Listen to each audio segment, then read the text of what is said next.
Fala galera do Fábrica D, aqui Thiago Souza na área para mais uma aulinha de física e hoje a gente vai falar sobre hidrostática, tá legal? Então a gente vai conversar sobre alguns conceitos, a gente vai ter duas aulas de hidrostática, então vai ser uma aula onde a gente vai falar sobre pressão, basicamente, sobre pressão num líquido ou num fluido e depois sobre forças num determinado fluido. A aula de hoje é para falar sobre forças num determinado fluido e é uma aula importantíssima, primeiro, porque é a base de hidrostática e porque vai servir para qualquer vestibular que você faça. É um assunto muito importante, muito quente para a aula de hoje.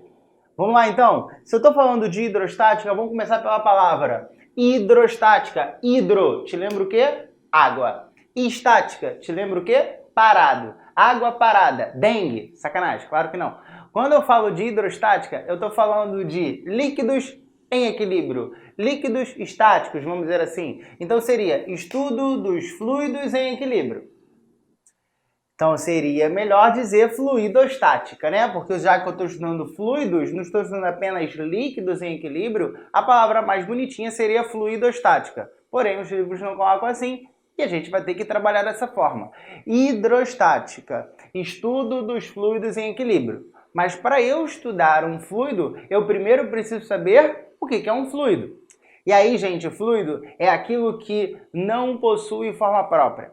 Vamos pensar nos três estados da matéria que a gente trabalha, né? Líquido, sólido e gasoso. Pensa primeiro no líquido. Então eu tenho água dentro de uma garrafa de 2 litros de refrigerante.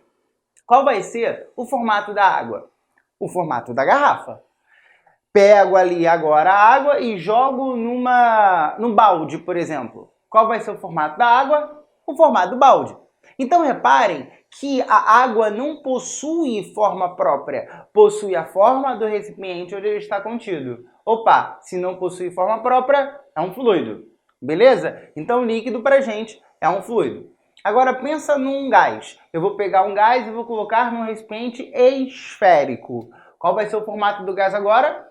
De uma esfera. Aí eu vou tirar esse gás do recipiente esférico e vou colocar num recipiente cilíndrico. Qual vai ser o formato do gás agora? O formato de um cilindro. Então repara que o gás também, ele não possui forma própria, ele possui a forma do recipiente onde ele está contido. Opa, então é um fluido. Então por enquanto, ó, até agora, líquido é um fluido, gás é um fluido. Vamos ver o sólido então? Sempre que eu penso no sólido, eu penso num cubinho de gelo, vem numa forminha, formato de cubo lá. Aí eu vou tirar esse cubinho ali daquela forminha e vou levar para uma outra forminha de gelo. Só que essa forminha é um pouquinho mais trançada, tem lá coraçãozinho, elefantinho e tal. Aí eu vou pegar esse cubinho e vou tentar encaixar no coraçãozinho. Vai encaixar? Claro que não. Por quê? Porque o cubo, ele possui forma própria. O sólido, ele possui forma própria. Então, não é um fluido. Quando nós falamos, então, de fluidos, ó, nuvenzinha do pensamento. Fluidos são os líquidos e gases.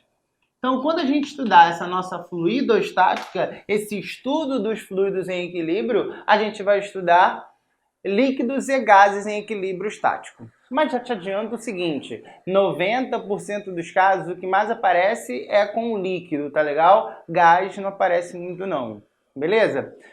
Para a gente estudar essa fluidostática, a gente precisa de dois conceitos iniciais. E aí, Fábrica D, presta atenção no seguinte, conceitos iniciais e básicos. Cara, não tem como não saber essas duas coisas que eu vou falar para você agora.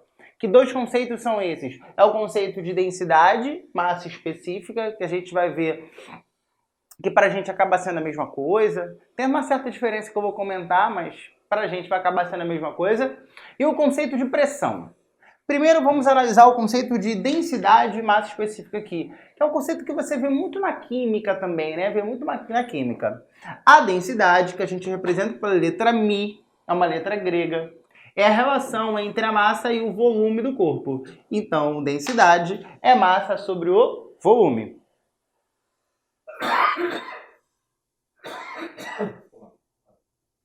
Eu vou pegar e vou moldurar isso aqui Porque essa é a definição de densidade. É a relação entre a massa e o volume de um determinado corpo, de uma determinada substância, enfim.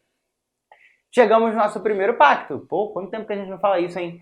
Sempre que eu te apresentar uma grandeza, você vai ter que me cobrar a unidade dessa grandeza no sistema internacional. Então, vamos lá, gente, vamos lá. Eu vou colocar aqui, ó, para vocês o seguinte, ó, unidade de densidade no sistema internacional. Olha para massa. Massa, qual é a unidade? Quilograma. Unidade de volume, metro cúbico. Então, a unidade de densidade é o quilograma por metro cúbico no sistema internacional. Só que existe uma substância em abundância na natureza que você precisa saber a densidade de cabeça dessa substância. É a água. Como que a gente vai calcular, aliás, quanto vale, né? Quanto vale a densidade da água? Aí você pensou assim, não tenho certeza. Eu tenho certeza que você pensou assim. Ah, Thiago, a densidade da água vale 1. Vale 1, você tá certo. Mas vale 1 o quê? Qual a unidade que você vai botar aqui? Vale 1 grama por centímetro cúbico. Isso aqui é muito utilizado na química, né? Em grama por centímetro cúbico. É verdade, essa unidade existe, é uma unidade muito usual. Porém, não é a unidade do sistema internacional. O que você tem que saber fazer? Você tem que saber converter de grama por centímetro cúbico para quilograma por metro cúbico. Você vai fazer isso multiplicando por 1000, ou seja, 10 à terceira quilograma por metro cúbico. Então, a partir de agora, quando eu te perguntar quanto vale a densidade da água, você vai responder 1000. 1000 kg por metro cúbico. 1 grama por centímetro cúbico é a mesma coisa que 10 à terceira quilogramas por metro cúbico. Fechado? E uma outra unidade de densidade que eu gosto bastante aqui é 1 quilograma por litro. A densidade da água vale 1 kg por litro. Por que eu acho interessante? Porque faz uma relação entre a massa pela quantidade de litros que você tem ali. Então, eu sempre penso num bebedouro de galão. Tenta pensar naquele bebedouro de galão que você bota o galão aqui em cima, pega a água aqui embaixo. Nesse galão ali tem 20 litros de água. Se você pegar esse galão e colocar em cima de uma balança, desconsiderar o plástico ali desse galão, essa balança vai registrar quanto? 20 quilogramas. A cada litro de água, você tem 1 kg de massa. Aí, Thiago, isso vale sempre para qualquer líquido? Para qualquer líquido, não. Só vale para água, porque a água tem essa densidade de 1 kg por litro. Tudo bem? E qual seria a diferença, né, entre densidade e massa específica? Vamos pensar na densidade primeiro? Eu sempre penso no queijo suíço. Sabe qual é o queijo suíço? É aquele queijo que tem vários furinhos, né? Vários furos ali. Então eu sempre penso nesse queijo suíço. Vamos calcular a densidade desse queijo suíço primeiro. Bem, se eu quero calcular a densidade, eu preciso da massa e preciso do volume. Eu vou pegar esse queijo suíço e vou colocar numa balança. Essa balança vai registrar alguma coisinha ali, eu coloco no valor da massa e legal. Aí eu venho agora e tenho que calcular o volume. Eu tenho que dividir por um volume. Por qual volume que eu vou dividir? Pelo volume total de queijo, inclusive os espaços vazios. O volume total do queijo, inclusive os espaços vazios. Tá legal? Repara que vai dar um volume grande ali, que é o volume externo ali total daquele queijo. Isso explica, por exemplo, por que um navio não afunda. Já parou para se perguntar por que se eu pegar um prego levinho, pesa gramas ali, né? Pesa gramas, tem uma massa de gramas ali, e você jogar na água, aquele prego, pum, afunda. E se você pegar um navio que tem toneladas de massa, se você colocar na água, ele não afunda? Já parou para pensar nisso? Cara, você tem que saber o seguinte. Quem tem menor densidade, sempre fica em cima. Sempre vai flutuar. Quem tem maior densidade é mais pesado e vai descer. Se o navio ele flutua quando é colocado na água, significa que a densidade do navio é menor do que a densidade da água. Mas caraca, como é que essa densidade pode ser menor, Thiago? Se a massa dele é muito grande. Se a massa dele é muito grande, a densidade seria muito grande também, né? Ele afundaria. Porém, o volume desse navio é muito alto. Porque quando a gente fala do volume ali na densidade, a gente conta os espaços vazios. Dentro daquele casco ali pode ter uma região oca. A gente tem que contar esses espaços vazios. A gente tem que contar os espaços dos quartos que estão dentro do navio. A gente tem que contar o espaço que tem ali na caixa de máquinas do navio. Todos os espaços que você tem ali, você vai contar. É o volume total ali. Quando você pegar esse volume que é muito grande, você vai ter uma densidade pequena, uma densidade menor do que a da água. Por isso que o navio flutua quando você coloca em cima da água. Beleza? E massa específica? Vamos voltar para o caso do queijo suíço? Quando eu tenho queijo suíço ali, eu vou calcular a massa dele, coloco na balança, tenho o valor da massa, coloco aqui. E tem que dividir por um volume agora. Por qual volume eu vou diminuir? Pelo volume apenas de queijo. Apenas da massa de queijo ali. Tá legal? Apenas de queijo mesmo. Esquece os espaços vazios. Repara que agora o volume vai ser um pouquinho diferente. Então essa é a diferença entre densidade e massa específica. Por que eu disse que para a gente não vai fazer tanta diferença? Porque a gente vai observar, primeiro, corpos maciços. E aí, se os corpos são maciços, a densidade acaba sendo igual à massa específica, porque não tem os espaços vazios. Então, aí 90%, 95% dos casos de exercícios você vai ter essa situação. E no caso de um líquido, não faz sentido, no caso de um fluido, não faz sentido eu pensar em espaços vazios no meio dele. Então, a densidade vai ser a mesma coisa que massa específica. Eu posso representar por μ ou por d. Beleza? O segundo conceito é o conceito de pressão. E aí, para entender esse conceito de pressão, pega o seu lápis aí, pega o seu lápis, sua caneta que você está segurando e aperta aqui, ó. Aperta assim, ó. Tá?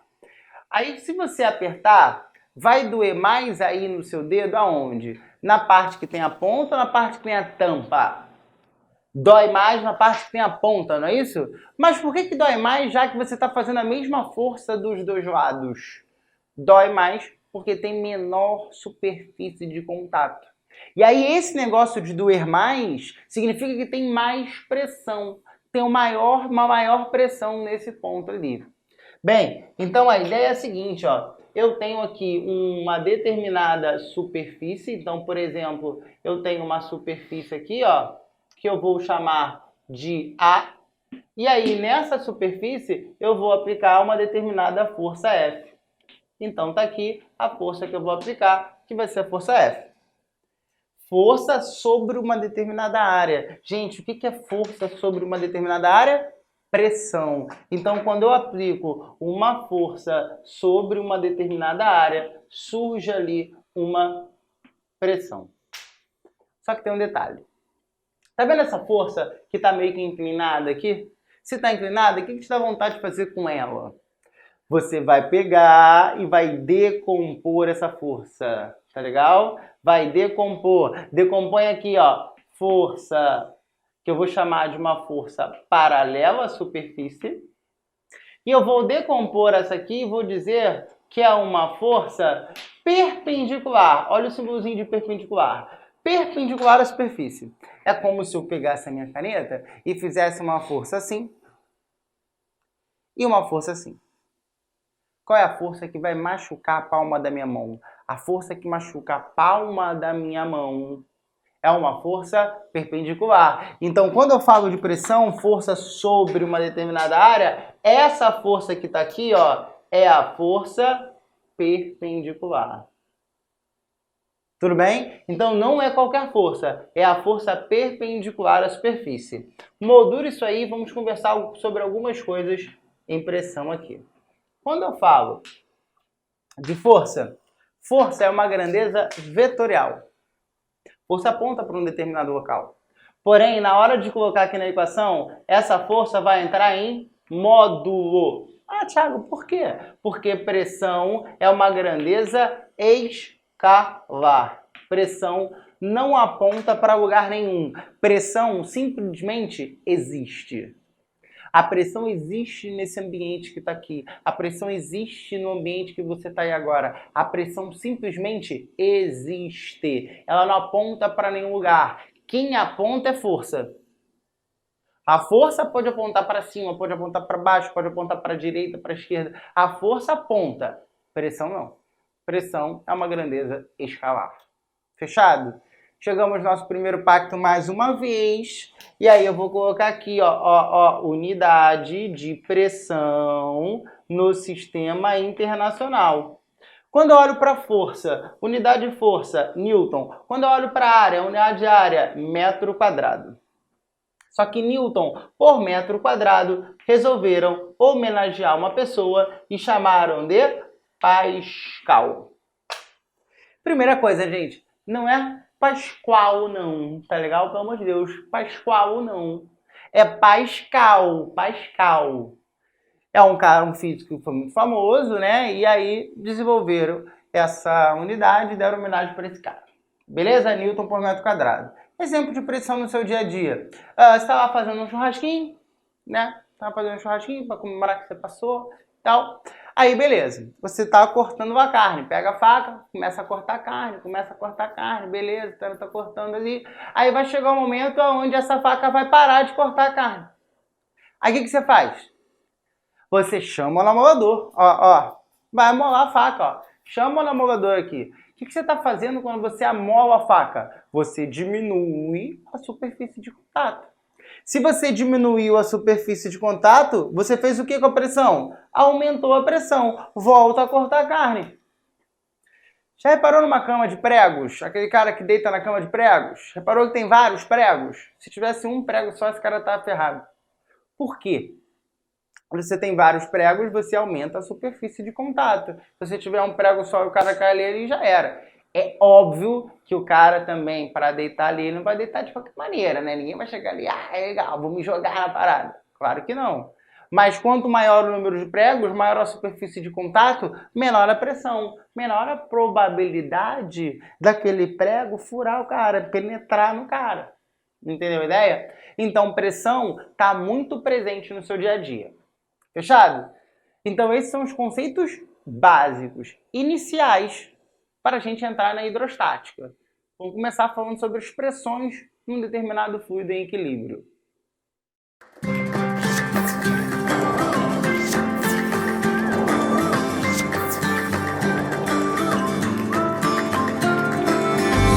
Beleza, gente. Então, agora vamos analisar as pressões de um determinado fluido em equilíbrio.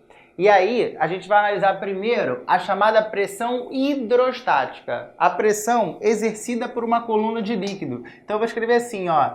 Exercida por uma coluna de líquido. Tá legal? A pressão hidrostática vai ser a pressão exercida por uma coluna de líquido. Então imagina quando você mergulha numa piscina. Mergulhou numa piscina ali e você afundou, sei lá, uns 2 metros. Aí a sua cabeça começa a doer, começa a vir aquela solvido, né? Parece que vai entrar água, e meio que você faz assim, ó. Já fizeram essa experiência? Quando você mergulha, como tem uma coluna de líquido sobre a sua cabeça, você tem uma pressão ali na sua cabeça acontecendo devido àquela coluna de líquido. Essa pressão exercida na sua cabeça é a chamada pressão hidrostática. Fechado? Como calcular? Qual vai ser a expressão que vai determinar essa pressão hidrostática? É isso que a gente vai começar a pensar aqui agora. Vamos começar a raciocinar para a gente chegar nisso, tá legal? Vamos ver os princípios aqui. Então, nosso objetivo, né, é descobrir a pressão hidrostática. Como calcular a pressão hidrostática nesse ponto, por exemplo, que está numa profundidade H. Ok? Bem, vamos lá. Primeiro aqui, a gente está aqui no estúdio, e o estúdio está no segundo andar de um prédio, tá legal? Se eu sair, descer a escada aqui e chegar até lá o segundo andar, até o térreo do prédio, eu vou sentir a pressão no meu ouvido mudar de alguma maneira? Não, claro que não. Ah, Thiago, como é que eu sentiria essa pressão no ouvido e tal? Você já viajou para a serra? Já pegou e já subiu uma determinada serra de carro, por exemplo, e aí o seu ouvido começa a doer, que você faz aqui, ó. Sabe, que você mastiga um chiclete e fica fazendo para, né, o negócio, o seu ouvido voltar a funcionar. Ali você sente a diferença de pressão. Nessa situação você está sentindo a diferença de pressão. Se eu sair daqui do segundo andar do prédio que a gente está e descer e chegar até o térreo, eu não vou sentir isso. Eu estou falando de uma distância, de uma altura, cara, 2 andares, mais a garagem, deve ter aí, sei lá, mais uns 20 metros. Estou chutando, tá? Uns 20 metros. E aí, nesses 20 metros, eu não senti nada. Mas se eu mergulhar na piscina, eu vou sentir com 2 metros. Por que na piscina com 2 metros eu sinto, mas aqui no ar com 20 metros eu não sinto? Por causa da densidade do ar. A densidade do ar é muito menor do que a densidade da água. Para vocês terem uma ideia, tá? Vou colocar aqui no rascunho aqui, ó, de chavada aqui. A densidade do ar, é em torno, tá? Aproximadamente 1,2 kg por metro cúbico. 1,2, mais ou menos. Você lembra quanto que é o da água? O da água, ó, me dá, vou botar aqui, botei já, mas vou botar de novo. 1.000 kg por metro cúbico. Mais ou menos. 1.000 kg por metro cúbico, 1,2 kg por metro cúbico. Qual que é maior aqui, gente? Obviamente esse cara de baixo é maior, quase 1000 vezes maior, por causa da densidade, então, da água ser muito maior que a densidade do ar. 20 metros no ar não vai fazer diferença, mais 2 metros na água vai. Então, a primeira conclusão que a gente chega é que essa pressão hidrostática depende da densidade do líquido. Depende da densidade ali daquele líquido que você está colocando o ponto ali para calcular. Agora, pensa você mergulhando na piscina e você mergulhou 2 metros para baixo. Você sentiu. Se você mergulhasse 100 metros para baixo, ia sentir mais ou menos? Obviamente ia sentir mais. Então, depende também da profundidade.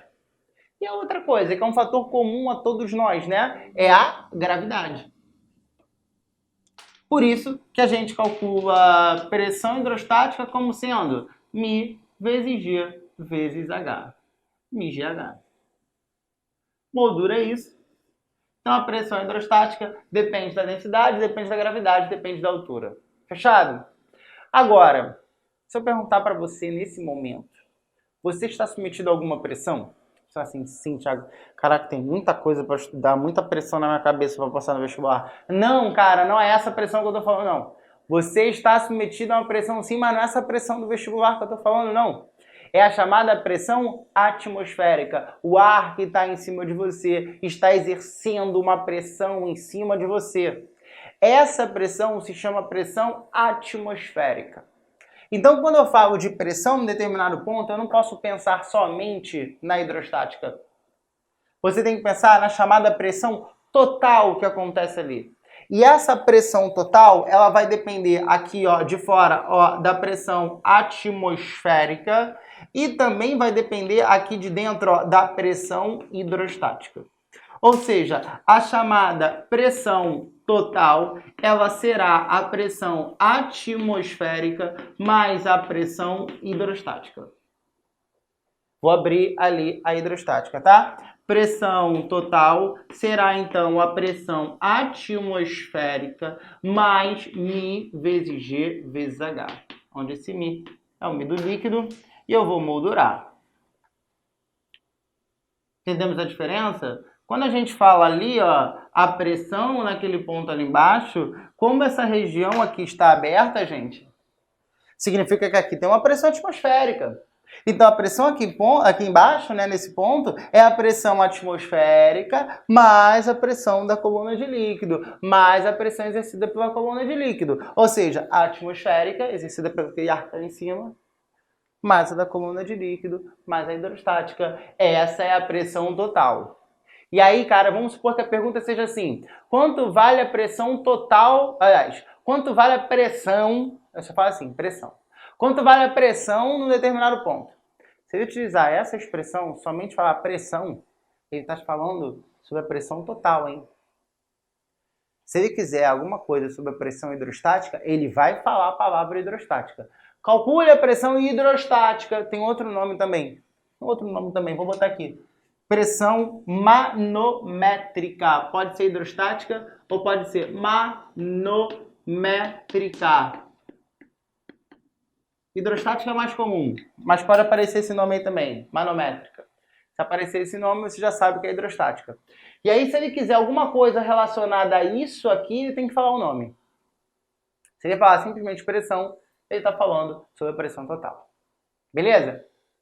Teve um cara que começou a relacionar como é que funcionava a diferença de pressão entre dois pontos de um determinado líquido. Esse cara se chama Steven, ou Steven, ou Steven, ou Estevan. Cada professor chama de um nome, essa é a realidade, tá, gente? Eu vou chamar de Steven.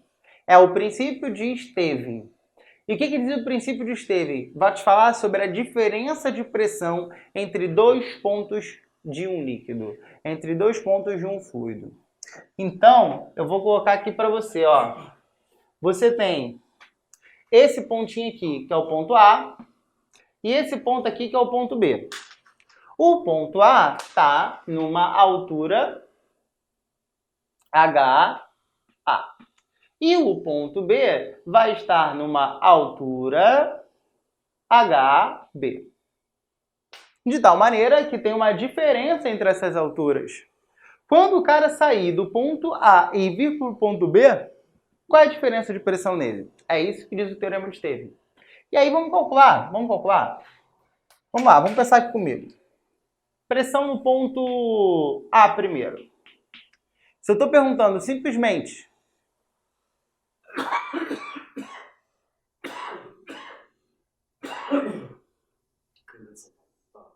Se eu estou perguntando simplesmente pressão, eu estou falando sobre a pressão total. Então vai ser a pressão atmosférica mais μ vezes G vezes H do ponto B, do ponto A. Ponto A. Agora, pressão no ponto B. Vai ser pressão atmosférica mais μ vezes G vezes o H do ponto B. O que eu vou fazer agora? Eu vou subtrair. Eu vou subtrair uma equação da outra. Então agora vamos pegar esses dois aqui, ó, e vamos dividir, vamos subtrair um do outro. Então eu vou ter, ó, pressão no ponto B menos pressão no ponto A. Qual vai ser a pressão no ponto B? Pressão atmosférica mais μGHB menos pressão atmosférica mais μGHA. Aí eu vou pegar agora e vou colocar, tirar, né, o parênteses ali. Então eu vou ter pressão atmosférica mais μGHB menos pressão atmosférica menos, porque esse menos vem para cá e vem para cá também, menos μGHA. Beleza.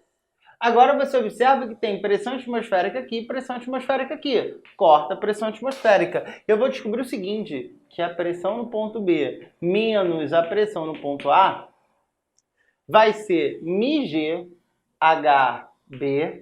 menos μGHA. Na verdade, gente, esse já é o teorema de Steven, que diz que a diferença de pressão entre dois pontos de um líquido é a diferença entre as pressões hidrostáticas nesse líquido, entre esses dois pontos. Esse é o teorema de Steven. A diferença de pressão é igual à diferença entre as pressões hidrostáticas entre esses dois pontos. Eu vou um pouquinho além aqui e vou fazer assim, ó. Pressão no ponto B menos pressão no ponto A é a variação na pressão. Então vou botar aqui, ó, variação na pressão, que vai ser μ vezes G, agora HB menos HA, variação da altura. Aonde essa variação da altura está aqui, ó, é o ΔH, tá legal? Então esse aqui é o teorema de Steven. Quando você tem uma diferença de pressão entre dois pontos, essa diferença de pressão entre dois pontos é a pressão hidrostática entre esses dois pontos. E esse teorema gera consequências importantíssimas para a gente, que a gente vai ver agora.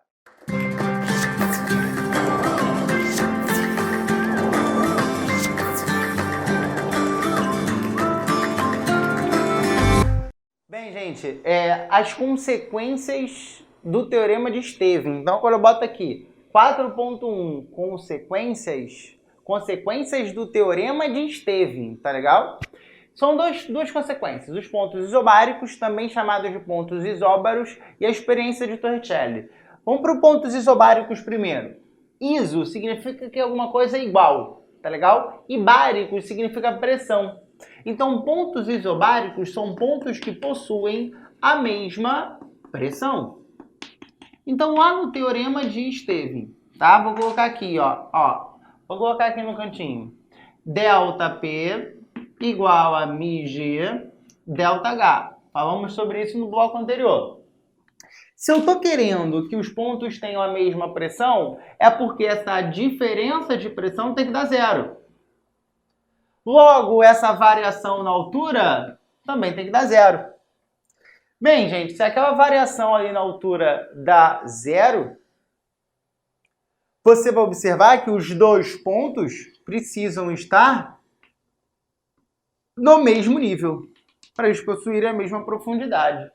Então essa é a primeira característica dos pontos isobáricos. Para pontos possuírem a mesma pressão, esses pontos precisam estar no mesmo nível. Além de estarem no mesmo nível, esses dois pontos precisam estar no mesmo fluido. No mesmo fluido. Então, esse ponto está no mesmo fluido que esse. Eles estão no mesmo recipiente aqui. E, além disso, uma coisa que eu vou colocar aí, que é comum a todos nós, eu vou colocar por encargo de consciência, esses dois pontos, eles precisam ter o mesmo G, precisam ter a mesma gravidade. Mas, gente, obviamente eles terão o mesmo G, né? Na boa. Não vai ter um ponto aqui e outro ponto lá em Marte. Porra. Então, eles vão ter ali o mesmo G sempre. Então, se prenda a teoria. Se prenda a teoria. Se você tem ali dois pontos no mesmo fluido, ali, ó, no mesmo ambiente ali, você vai ter esses pontos como sendo pontos isobáricos. Mesmo fluido, mesmo nível, pontos isobáricos. Pontos que possuem a mesma pressão. Beleza? Ah, mas se, cara, mesmo nível, mesmo fluido, pontos isobáricos. Tudo bem? Se prenda a teoria aí. Pressão no ponto A igual a pressão no ponto B. Foi? E a experiência de Torricelli? Qual foi a ideia de Torricelli? Para que essa experiência serve? Essa experiência ela vem para calcular o valor da pressão atmosférica ao nível do mar. O que Torricelli fez? Torricelli pegou mercúrio, pegou uma cuba e um tubo de ensaio e colocou mercúrio aqui nesse tubo de ensaio. Então ele pegou um tubo de ensaio primeiro. Então esse tubo de ensaio tinha 1 metro de comprimento, e encheu de mercúrio até a boca. Aí o que ele fez? Ele pegou isso aqui e emborcou aqui dentro, jogou isso aqui dentro, assim, dessa forma. Pegou, colocou aqui, como se fosse um copo com água que ele colocou de cabeça para baixo. E aí qual seria a tendência? A tendência seria esse líquido começar a cair, entrar na cuba. Essa seria a tendência. Mas não foi isso que aconteceu. Esse cara caiu um pouquinho e simplesmente parou de cair. Parou de cair. Aí ele fez algumas considerações. Qual foi a primeira? Aqui, ó, nessa região tinha mercúrio.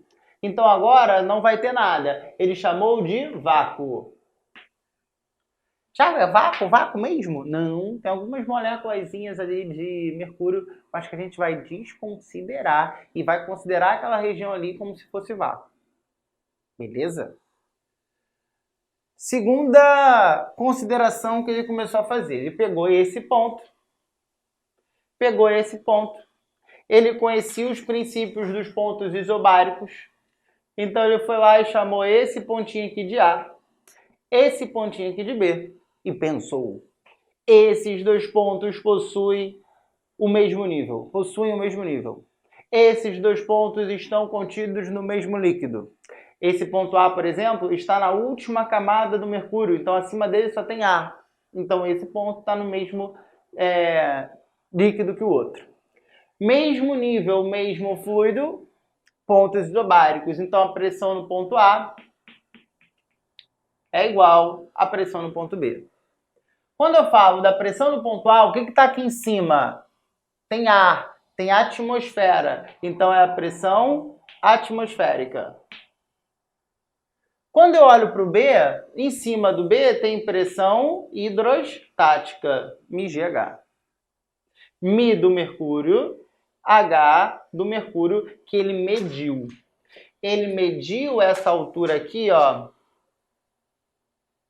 E essa altura estava valendo 0,76 metros, que é a mesma coisa que 76 centímetros.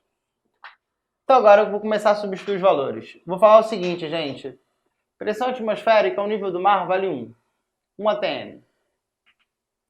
Igual, Mi do mercúrio é um valor conhecido, 13,6 vezes 10 a terceira quilograma por metro cúbico.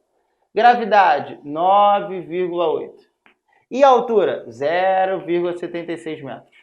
Se eu fizer essa conta, eu vou descobrir que 1 atm, que era o objetivo dele, descobrir a pressão atmosférica ao nível do mar, é igual a 1,013 vezes 10 a quinta Pascal ou Newton por metro quadrado. Opa, ele acabou de descobrir a pressão atmosférica ao nível do mar, 1,013. Aí, a partir de agora, a gente consegue fazer as transformações. Então, ó, 1 atm é igual a 1,013. Gente, 1,013, 1, aproxima aí. Vezes 10 a quinta. Vezes 10 a quinta Pascal. Só que, quando a gente olha para cá, para o 1 vezes 10 a quinta, eu posso analisar isso aqui pegando a coluna de mercúrio. 1 vezes 10 a quinta é a mesma coisa que 76 centímetros de mercúrio. Que é a mesma coisa que 760 milímetros de mercúrio. Ah, Thiago, como assim? Pegou ali, direção? Lá no final? Beleza, então. O que significa centímetros de mercúrio, milímetros de mercúrio? Vamos para o centímetro de mercúrio, que é a mesma coisa que o milímetro de mercúrio, tá? É uma unidade de pressão. Primeira coisa que você tem que saber. Centímetros de mercúrio é uma unidade de pressão. Só que é uma unidade, cara, que faz referência ao tamanho de uma coluna. Exemplo, eu tenho uma coluna de mercúrio de 50 centímetros. Qual é a pressão que essa coluna de mercúrio vai exercer? 50 centímetros de mercúrio. Eu tenho uma coluna de 100 centímetros de mercúrio. Qual é a pressão que essa coluna irá exercer? 100 centímetros de mercúrio. Se eu tiver uma coluna de 76 centímetros de mercúrio, qual vai ser a pressão que essa coluna vai exercer? 76 centímetros de mercúrio. Porém, 76 centímetros de mercúrio é a mesma coisa que 10 a quinta Pascal. É a mesma coisa que 1 atm. Se você quiser saber quanto vale 100 centímetros de mercúrio, por exemplo, você vai lá e faz uma regra de 3. Tá legal? Isso serve também para o milímetro de mercúrio. Fechado? E uma outra unidade que eu vou colocar aqui do lado, que eu também acho muito importante, é 1 atm igual a 10 NCA. Vou colocar aqui do lado. 1 atm igual a 10 MCA. O que é MCA? Metros de coluna d'água. A cada 10 metros de profundidade que o cara desce, aumenta 1 atm na cabeça dele. Na água, obviamente, né? Então, imagina o mergulhador. O mergulhador vai descendo lá na água. A cada 10 metros de profundidade, aumenta 1 atm na cabeça dele. Beleza? Vou fazer um exemplo simples. Imagina que o mergulhador está a 30 metros de profundidade. Qual vai ser a pressão na cabeça desse mergulhador? Você fala assim, 30 metros, 3 atm. Fácil? Não, a resposta é 4 atm. Ué, Thiago, mas você não falou que é 1 atm, 10 metros de coluna d'água? Não tem 30 metros? Então seriam 3 atm. Só que você está esquecendo de quê, garoto? Você está esquecendo da pressão atmosférica. Então, quando eu pergunto simplesmente pressão, você tem que lembrar da pressão atmosférica. Eu estou falando da pressão total nessa situação. Então, se o mergulhador está a 30 metros de profundidade, a pressão na cabeça dele é de 4 atm. 3 atm da coluna de líquido, de 30 metros, mais 1 atm da pressão atmosférica. 4 atm. Beleza? Então, agora vamos fazer alguns exercícios voltados para esse assunto.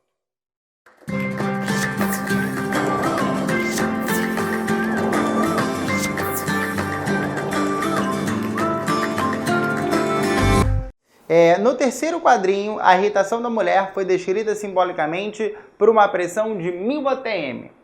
Suponha a densidade da água igual a 1000 kg por metro cúbico, uma atm igual a 10 a quinta newtons por metro quadrado, e a aceleração da gravidade G é igual a 10 metros por segundo ao quadrado. Calcule a que profundidade na água o mergulhador sofrerá essa pressão de 1000 atm. Bem, gente, eu estou querendo saber aqui o seguinte. Qual é a profundidade da pressão de 1000 atm? E aí, quando o exercício fala pressão de 1000 atm, ele está se referindo a qual pressão? A pressão hidrostática, né, manométrica, ou a pressão total? Se ele simplesmente utilizou a expressão pressão, se ele utilizou a palavra pressão, ele está falando da pressão total, gente. E a pressão total, ela é a pressão atmosférica mais a pressão hidrostática, MGH, MGH, tá legal? MGH. Então agora eu vou substituir, olha só, pressão total vale 1000. 1000 atm é a do terceiro quadrinho A. Pressão atmosférica, mais Mi do líquido, ele coloca 10 a terceira. Gravidade, 10 vezes a altura, H. E agora? E agora? Só fazer conta? Faço conta aqui e mato o exercício? Não. Calma. Relaxa aí. Tá? Não chega aqui e já sai fazendo conta não, porque aí você acaba errando uma paradinha bem bobinha aqui agora. Que é o seguinte. 1000 tá 1000 em que unidade? 1 tá 1 em que unidade? Tá em atm. Cara, a ATM é uma unidade muito importante para a pressão. Muito, muito importante para a pressão. Aparece muito. Mas não é a unidade do Sistema Internacional. Qual é a unidade do SI? Qual é a unidade do Sistema Internacional? Pascal, Newton por metro quadrado. Então você vai ter que converter. Tá vendo onde está escrito 1000? 1000 vezes 10 à quinta. Tá vendo onde está escrito 1? 1 vezes 10 à quinta. Agora sim. Agora você passou todo mundo para Pascal, todo mundo para o sistema internacional. Então agora você pode fazer conta. Tudo bem? Então vamos lá. 1000 menos 1. 1000 menos 1, 999. Vezes 10 à quinta, igual. 10 à terceira vezes 10 à quarta. 10 à terceira vezes 10 a 1. 10 à quarta. H. Aí o que você vai fazer? Vai cortar esse 10 à quarta com esse 5zinho aqui. Então você vai ter que o H vale 9.990 metros. Cara, quase 10 quilômetros, hein? Ou seja, 1000 atm é equivalente a quase 10 quilômetros de profundidade. 9.990 metros de profundidade.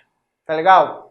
Existe uma outra maneira de você pensar isso. Eu queria conversar com vocês sobre isso também.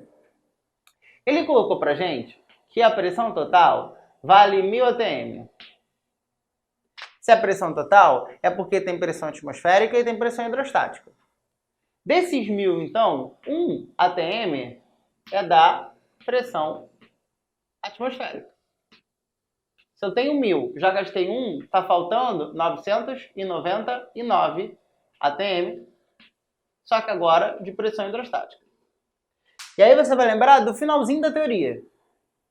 O que eu falei lá?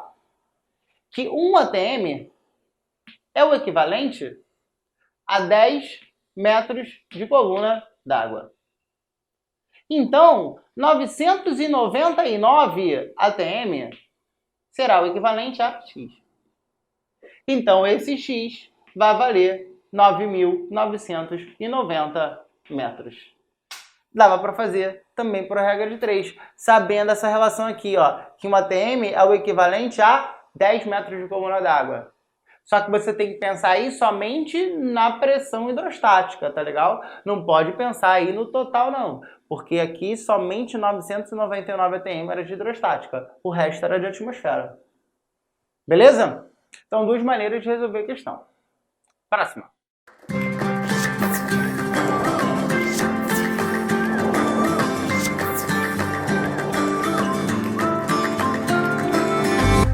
Questão 2. Considere um cubo imerso em água, conforme a figura a seguir. No ponto destacado de uma das faces desse cubo, há uma força devido à pressão hidrostática exercida pela água. Assinale o vetor que melhor representa essa força. Então, ele quer um vetor que representa uma força. Tá legal? Só que a força que está sendo feita aqui é a força que está sendo feita devido a uma determinada pressão que tem ali. A água exerce pressão em todos os pontos aqui, para todos os lados aqui. Afinal de contas, pressão é uma grandeza escalar. A pressão simplesmente existe. Então, vai ter aqui a pressão em todos os pontos dessa superfície. Então, aqui você tem um bloco, né? Aqui você tem um bloco e você tem pressão em todos os pontos dessa superfície. Ele está querendo que você analise a força justamente nesse pontinho aqui. Logo no início da aula eu falei um conceito inicial e básico, que era o conceito de pressão. Pressão era força sobre área. Essa é a definição de pressão, gente. Força sobre uma determinada área. E é assim que a gente calcula a pressão, gente. Força sobre uma determinada área. Porém, essa força não é qualquer força. É a força perpendicular à superfície de contato. Então, você precisa de uma força aqui, ó, perpendicular à superfície de contato. Ó, tá aqui a força F, que no caso vai ser a força F O.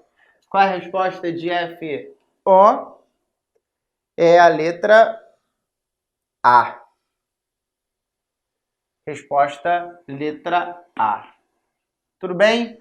Beleza. A título de comentário, se você tivesse, por exemplo, aqui, ó, se você fosse analisar esse ponto aqui, como que seria a força exercida pela pressão hidrostática?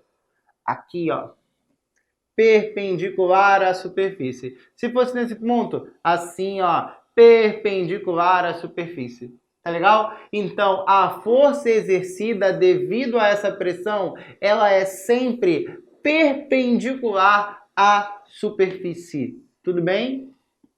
Pressão é a força sobre área, mas é uma força perpendicular. Se ele quer esse ponto específico, ele está falando da força F1. Letra A. Beleza? Vamos lá.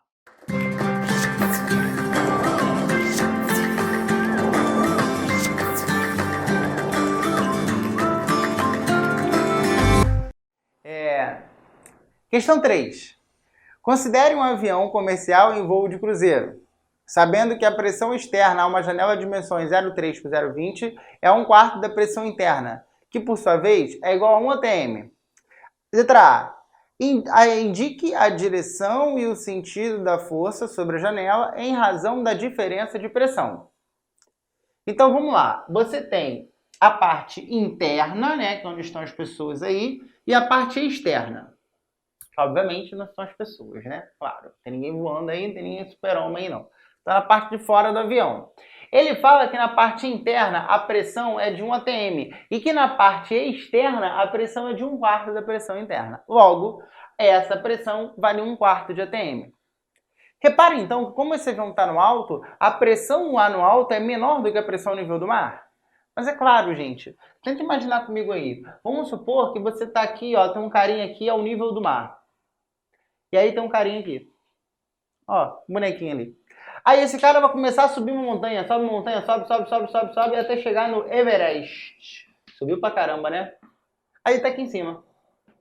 Quando ele tá aqui em cima, onde que a pressão é maior na cabeça dele? No mar ou no Everest? No mar. No mar a pressão é maior. Caraca, Thiago, como assim no mar? Pensa duas coisas, ó. O cara vai subindo, o ar vai se tornando cada vez mais o quê? Cada vez mais rarefeito. Tem menos moléculas já. Outra coisa, olha o tamanho da coluna de ar em cima da cabeça do cara no mar e no Everest. No mar a coluna é muito maior. A pressão atmosférica ali ao nível do mar é muito maior, gente. Muito maior do que a pressão no Everest. Tá legal? Então imagina o seguinte, quando o avião vai subindo, essa pressão vai diminuindo. Só que você está acostumado a uma pressão de 1 atm, que é o que você fica aí no nível do mar. Então o que a cabine do avião faz? Pressuriza esse ambiente do avião. Joga oxigênio ali dentro, por exemplo, para que a pressão ali se mantenha uma pressão que você está acostumado. Uma pressão ali próximo de 1 atm que você está acostumado com aquilo. Entendeu a ideia? Então você tem uma pressão interna maior do que a pressão externa. Se isso acontece, é porque vai surgir uma força. E aí pensa aí, essa força é de dentro para fora ou de fora para dentro? É de dentro para fora. Como a pressão interna é maior, a força, devido a essa diferença de pressão, ela é de dentro para fora. E um detalhe muito importante, perpendicular à superfície do avião. Resposta da letra A, de dentro para fora, perpendicular à superfície. Letra B, calcule o seu módulo. Vou calcular a letra B aqui, ó. Ele quer o módulo dessa força devido à diferença de pressão. Então, olha o que acontece. A diferença de pressão, ela acontece devido a uma força sobre uma determinada área. Essa diferença de pressão vai ser assim, ó. 1 menos 1/4. Igual a força, que eu quero saber, dividido pela área. Gente, área de um retângulo. 0,3 vezes 0,2. Posso fazer essa conta? Não posso fazer essa conta ainda. Ai, Thiago, mas por que eu não posso fazer essa conta? Não pode fazer porque isso aqui está em quê? Está em ATM. Está em ATM e você tem que passar para Pascal, multiplicando por 10⁵. Agora sim, vai lá, aluno, vai lá. Faz essa continha aí. F igual a 4.500 newtons.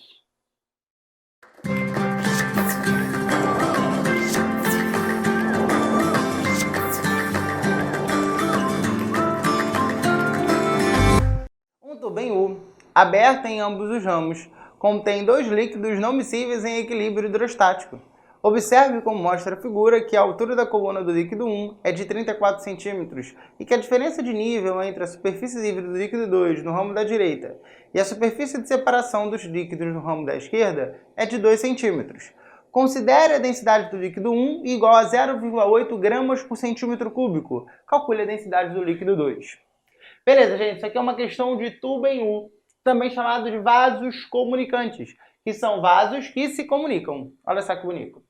Por que são vasos comunicantes, né? Vamos lá. Se você encher o líquido do lado de cá, esse líquido vai subir. Mas se sobe do lado de cá, automaticamente tem que subir do outro lado. Por isso que são vasos comunicantes, eles realmente se comunicam. Se você encher de um lado, automaticamente do outro lado tem que encher também um pouco. Tá legal? Nos exercícios de tubo em U, qual é a dica que eu te dou? Qual é a dica do Thiago? Anota aí, dica do Thiago. A dica do Thiago é: procure pontos isobáricos. Pontos que possuem a mesma pressão. Que pontos são esses? Pontos que possuem o mesmo nível e o mesmo fluido. E geralmente o exercício te dá esses pontos. Te dá esse nível. Geralmente é na superfície de separação de um dos líquidos. Pegou aí? Beleza. Agora eu sei que a pressão no ponto A, vou botar assim, pressão no ponto A é igual a pressão no ponto B. E você vai pensar o seguinte, olha que está aqui em cima de A. Tem atmosfera, porque está aberto, então tem pressão atmosférica, quase que não saiu. E tem uma coluna de líquido, que é a coluna de líquido 1. Então tem uma pressão hidrostática mgH. Se você olhar no ponto B, você tem uma pressão atmosférica, mas também tem uma pressão hidrostática que é ali do 2. Então, μgH2, μgH1, foi. E aí, beleza, gente. Ó, pressão atmosférica de um lado, pressão atmosférica do outro. O que você vai fazer? Dizer adeus à pressão atmosférica. Só que aí, se você diz adeus à pressão atmosférica, você também pode cortar esse G. E aí eu vou fazer o seguinte agora. Eu vou ter μ1H1 igual a μ2H2. E vou substituir os valores. Bem, ele está querendo descobrir o μ2. Não é isso? Ele está querendo descobrir o μ2.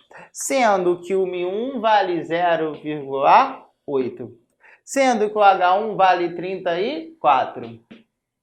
μ2 é o que eu estou querendo descobrir. E o H2 está valendo 2.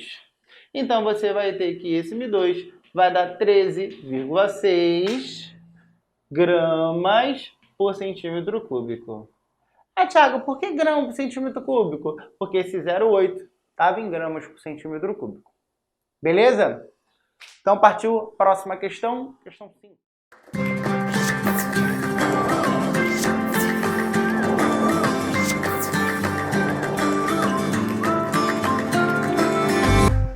Questão 5. Essa questão 5 é uma questão do Enem, uma questão bem bonita do Enem. Dá uma olhada. Para realizar um experimento com uma garrafa PET cheia de água, perfurou-se a lateral da garrafa em 3 posições a diferentes alturas. Com a garrafa tampada, a água não vazou por nenhum dos orifícios e com a garrafa destampada, observou-se o escoamento da água conforme ilustrado na figura. Como a pressão atmosférica interfere no escoamento da água nas situações com a garrafa tampada e destampada, respectivamente? Bem, gente, a ideia aqui é a seguinte, ó, você tem aí uma garrafa. Isso é uma experiência que eu chamo de mijãozinho. Então você tem uma garrafa aí e essa garrafa está cheia de água. Tá? Está cheia de água aí. E aí nessa garrafa você tem, obviamente, aqui, ó, uma tampa. Onde você pode pegar, abrir e fechar essa tampa. Essa garrafa, ela possui alguns furos. 1, 2, 3.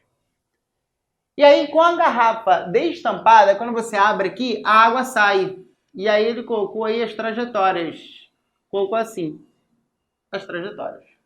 Tá legal? Repara que uma tem um alcance maior do que a outra. Ele está querendo dizer que a velocidade que sai daqui de uma é maior do que a outra. Tá legal? Mas só sai água se isso aqui estiver destampado. Se isso aqui estiver tampado, não sai água. Thiago, mas tem furo, como é que não vai sair água? Não sai água se estiver tampado. Faz o seguinte, vai na sua casa aí, pega uma garrafa de água mineral, sabe essas garrafinhas de 500 ml? Pega uma agulha,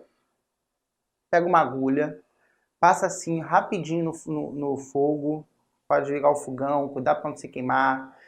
Passa assim rapidinho e pum, dá um espetozinho, que você vai ver que vai criar um orifício no fundo da garrafa. Nesse ponto aqui, faz nesse ponto aqui. Aí você pega, vai lá no banheiro, enche essa garrafa, enche, deixa encher. Quando chegar na borda, pum, você tampa e segura. Você vai ver que não vai sair água pelo furo. E aí quando você abrir, vai sair água pelo furo. Caraca, não é possível. Faz, depois você me diz aí o que aconteceu, tá? Faz. Beleza. Garrafa tampada, não sai água. Garrafa destampada, sai água. Ele está querendo saber o seguinte, olha o comando. O comando é muito importante. Como a pressão atmosférica, sublinha isso aí, atmosférica, interfere no escoamento da água nas situações com a garrafa tampada e destampada. Então repara que ele quer 2 situações, uma com a garrafa tampada, outra com a garrafa destampada. Primeiro com a garrafa tampada, não sai água, impede a saída de água. Por que impede a saída de água? Porque do lado de fora, a pressão atmosférica vai ser maior do que a pressão do lado de dentro, que é somente a pressão hidrostática. Para a pressão hidrostática, no caso da água, conseguir ganhar da pressão atmosférica, teria que ter uma coluna de 10 metros. Só que, obviamente, essa garrafa PET, que é a garrafa de 2 litros de refrigerante, não tem 10 metros. Então a pressão interna ela é menor do que a pressão externa. A pressão atmosférica do lado de fora ganha da pressão interna. Então não sai água. Então, com a garrafa tampada, a pressão atmosférica impede a saída da água. Vamos abrir a garrafa. Quando eu pegar e abrir a tampa, vai começar a sair água com esse formato que você está vendo. Por que isso? Porque se eu analisar, por exemplo, esse ponto, nesse ponto aqui, qual seria a pressão interna? Está aberto. Se está aberto, tem pressão o que aqui fora? Pressão atmosférica. Essa pressão atmosférica mais a da coluna de líquido. Isso seria a pressão interna. Então, só para você observar, a pressão interna, no caso aberta, tá? Seria a pressão atmosférica mais a pressão hidrostática. E qual seria a pressão aqui do lado de fora? A pressão aqui do lado de fora, que é a pressão externa, seria somente a pressão atmosférica.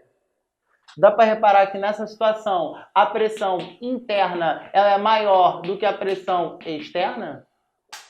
Logo, a água sai. Logo, a água sai.